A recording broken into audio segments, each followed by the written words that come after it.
আসসালামু আলাইকুম। Tahmina's cooking recipes চ্যানেলে সবাইকে স্বাগতম জানাচ্ছি মাওয়া রেসিপিটি দেখার জন্য। মাওয়া সাধারণত বাজারে কিনতে পাওয়া গেলেও খুব একটা অ্যাভেলেবেল না। তবে মাওয়া কিন্তু খুব সহজে ঘরেও তৈরি করা যায়, যা বিভিন্ন মিষ্টি, ডেজার্ট কিংবা শাহী খাবারগুলো তৈরিতে ব্যবহার করা হয়। মাওয়া তৈরির জন্য চুলায় একটি পাত্র বসিয়ে 1 লিটার ফুল ক্রিম তরল দুধ নিয়েছি। দুধটা অবশ্যই পূর্ণ ননিযুক্ত হতে হবে, মানে দুধের স্বর যেন আগে থেকে তোলা না হয়। পুরো ক্রিমটা সহ দুধটা এখানে ব্যবহার করতে হবে মাওয়া তৈরির জন্য। শুরুর দিকে চুলার জালটা মিডিয়াম লোতে রেখে দুধটাকে জাল করে ঘন করে নিতে হবে।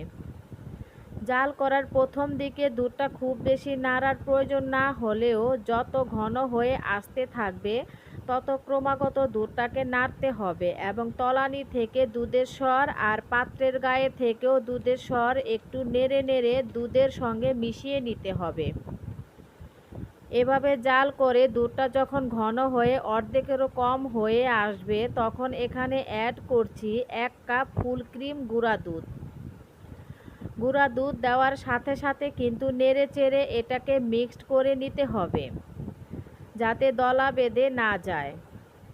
তরল দুধ এবং গুঁড়া দুধ দুইটাই ফুল ক্রিম ব্যবহার করলে মাওয়াটা কিন্তু একটু বেশি পাওয়া যায়, কারণ ক্রিমটাও এতে সম্পূর্ণ থাকে।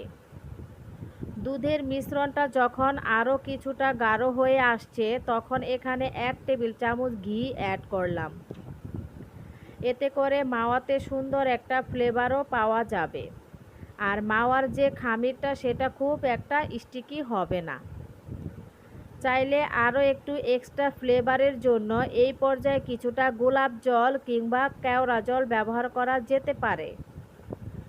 মিশ্রণটা যেহেতু এখন বেশ ঘন হয়ে আসছে তাই এই পর্যায়ে নাড়াটা বন্ধ করা যাবে না, আর চুলার জালটাও সর্বোচ্চ লোতে করে দিয়েছি।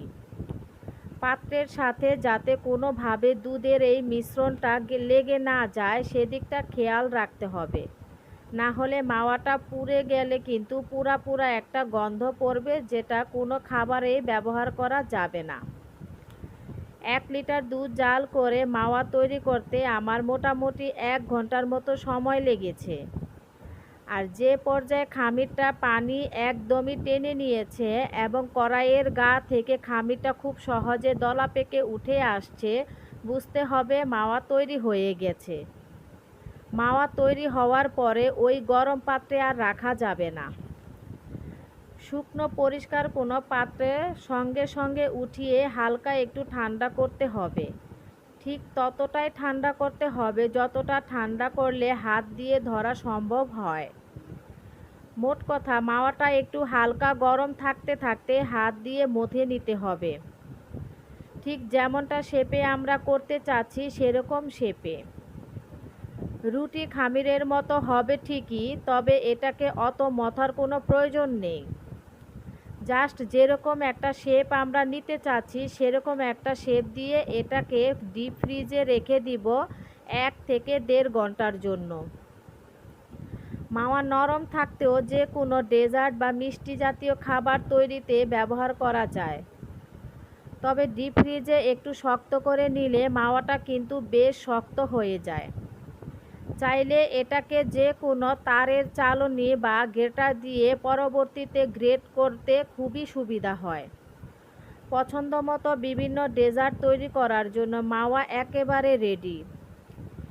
এই মাওয়া সাধারণত এয়ারটাইট করে নর্মাল ফ্রিজে 5 থেকে 6 দিন পর্যন্ত এবং ডিপ ফ্রিজে 5 থেকে 6 মাস পর্যন্ত সংরক্ষণ করে ব্যবহার করা যায় বিভিন্ন খাবারে।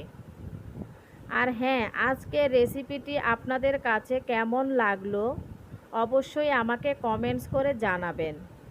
ভালো লাগলে একটি লাইক দিবেন এবং চ্যানেলটি সাবস্ক্রাইব করে পাশেই থাকবেন। আজকে এখানেই বিদায় নিচ্ছি।